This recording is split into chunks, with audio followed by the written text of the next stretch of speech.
Hi, Franklin Elementary School. I am very, very honored to have our own CGP, John Knowles, joining us today. Hi, John. How are you today? Oh, great today. Great today. So, John, we've been doing these interviews and just trying to connect with our kids during this weird COVID-19 thing. And everybody doing well for you? We are. The whole family's doing well. We've got some family in town, and we get to see them. We go over to their house and sit in the driveway at a distance. Yeah. And then we have family in Austin that we do lots of FaceTime with. So, grandkids from 3 to 20 that we're hanging out with. So, That- That's awesome. I'm glad to hear that. So I'll start with the same question I've started everybody with. Hey, what music did you listen to growing up? Who were your big influences? well, my dad and my granddad were both preachers. And so I heard church choir. And not only that, I would go and hear the church choir practice. So I got to hear the choir director say, "Let me hear the tenors. Now let me hear everybody." So I taught my ears to listen to the choir, but pick out the sopranos, pick out the basses. And so I was fascinated by how all those parts could fit together to make such a gorgeous sound. And then when Sunday came around, I would move around in the congregation, and one Sunday I would sit next to a soprano, one Sunday I would sit next to an alto, so I could hear those parts. It's almost like having a mixing board today where you would pull one part out and make it stand out from the others. But I trained my ear to hear music work like that before I ever tried to play an instrument. It was already a mind game that I loved to play with myself. My first instrument was the accordion, and that was because at the time, and just so everybody kind of knows, so this would have been the early 1940s when the accordion was way bigger than the guitar is today. And so what happened is in my right hand it looks like a piano. So I learned, from black and white keys and that kind of stuff. And over here you had chords like you play on the guitar nowadays. So you had to play the chords and the melody at the same time and move that thing around. So you get to where you kind of wrestle this thing to make the music you hear in your head. And later on, that experience, plus the fact that I had a really good music teacher, if I could go back and see anybody today and have a cup of coffee and say thank you, it would be Mr. Turner. And I assume by now many of the students will have already found a Mr. Turner in their lives. Somebody who sees their passion, who wants to help, who gives them coaching and advice along the way. And those people in your life are really going to help send you on your way. You're going to look back on your life someday and you'll see 5 or 6 people, standouts that saw you and encouraged you and gave you the help that you needed. And I love that you've incorporated that into your own life with the Young Thumbs. So just seeing what you do at CAST with those guys, it's just amazing what you do with those youngsters. I will say this too. When you're learning something, which I think a lot of these kids will be, I made every mistake you can make, and I've never forgotten my mistakes, and I've never forgotten the fact that with work, I could outgrow my mistakes. So now, when I'm teaching, everything I see somebody do looks familiar to me. I've stumbled over the same potholes, and I think it's what makes me enjoy being a teacher. Is it's almost like memory lane for me to watch everybody else, stick that big toe in the water the first time. Yeah. So, what's your favorite piece of music to play today?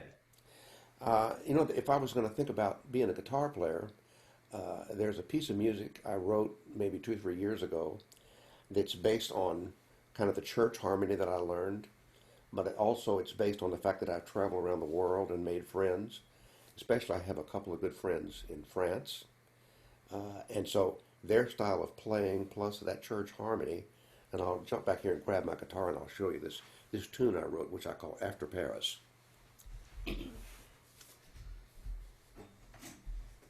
I might have been trying to learn the introduction to this before we got on this call. Let's see if I can put my strap over my head without messing up my headphones and throwing everything crazy. This is the wrestling match I was talking about, isn't it? Yeah. Yeah.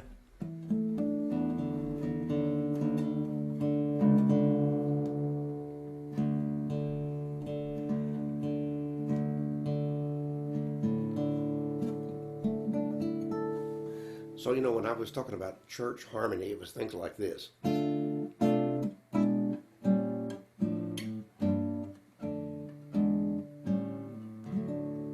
that's kind of that four-part soprano, alto, tenor, bass. And then my friend in France would, with his thumb, he would kind of do this. So put the camera where you can see me do this.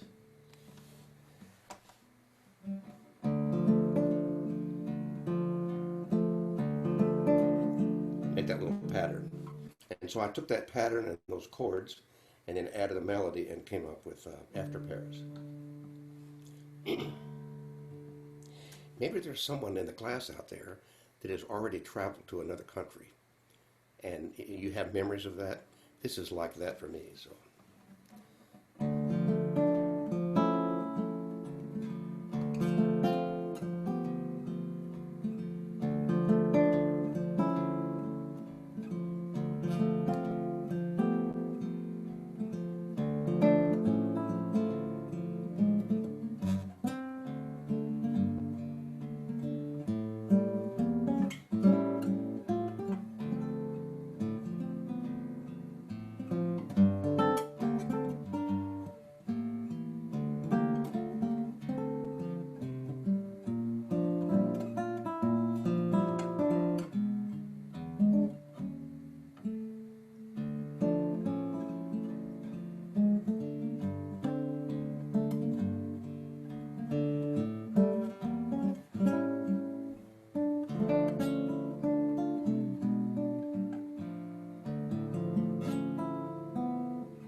That's awesome. Thank you for sharing that.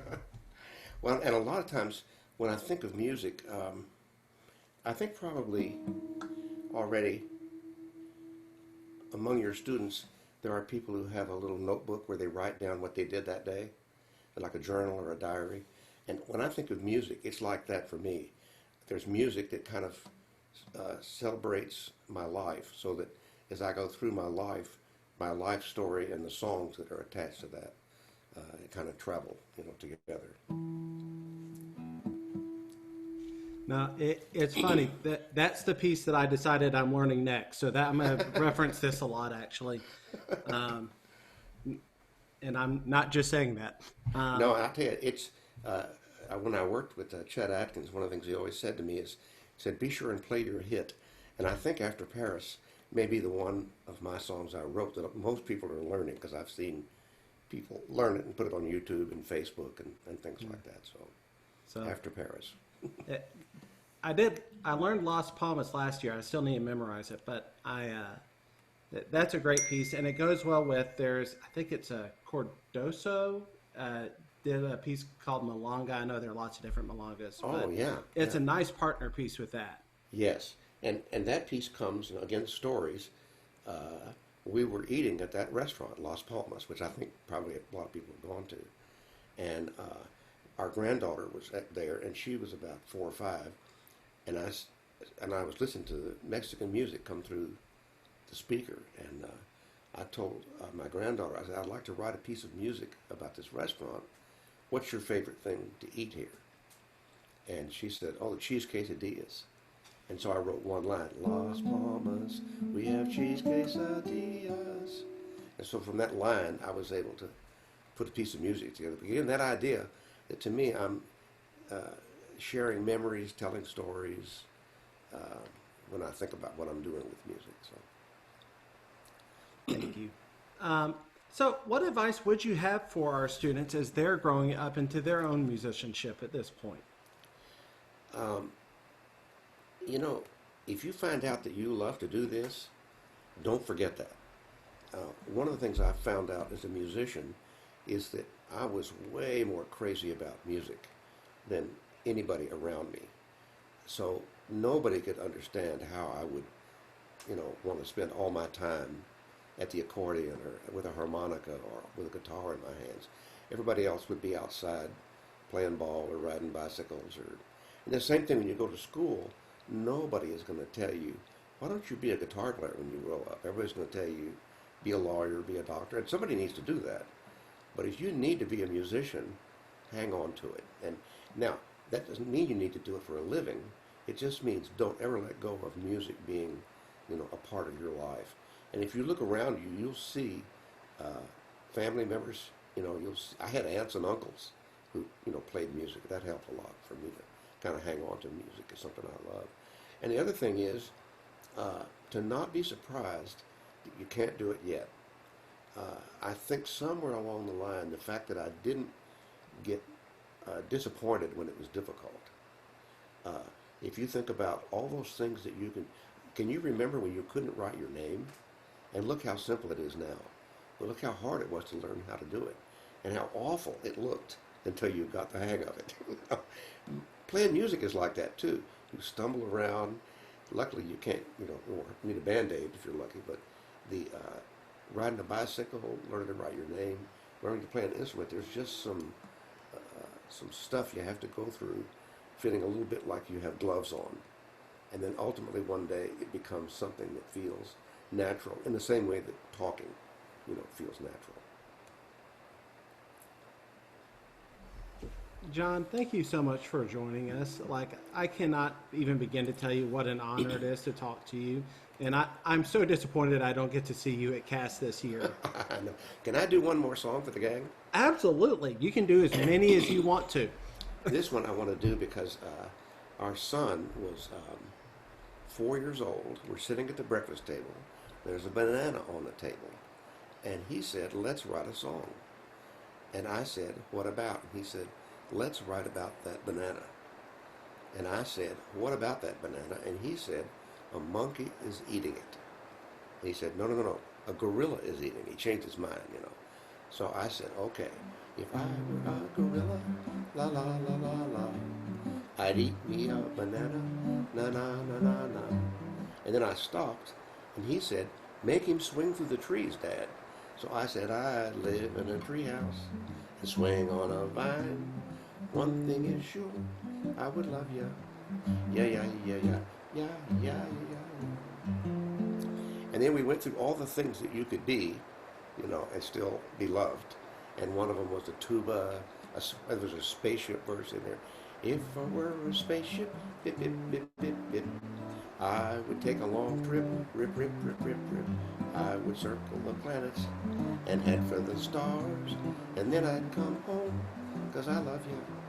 Yeah, yeah, yeah, yeah, yeah, yeah, yeah, yeah, yeah. 'Cause it don't matter to me, whatever you happen to be. An eagle, an onion, a pig, or a grape. As long as you're you, I will love you. Yeah, yeah, yeah, yeah, yeah, yeah, yeah, yeah. So it's a kid and his dad sitting down at the table making up songs, and who doesn't have a table with a banana on it? So that's all it takes sometimes. So get out there and make that music. I love that song. So thank you so much, John. Oh, thanks. You guys have a great time.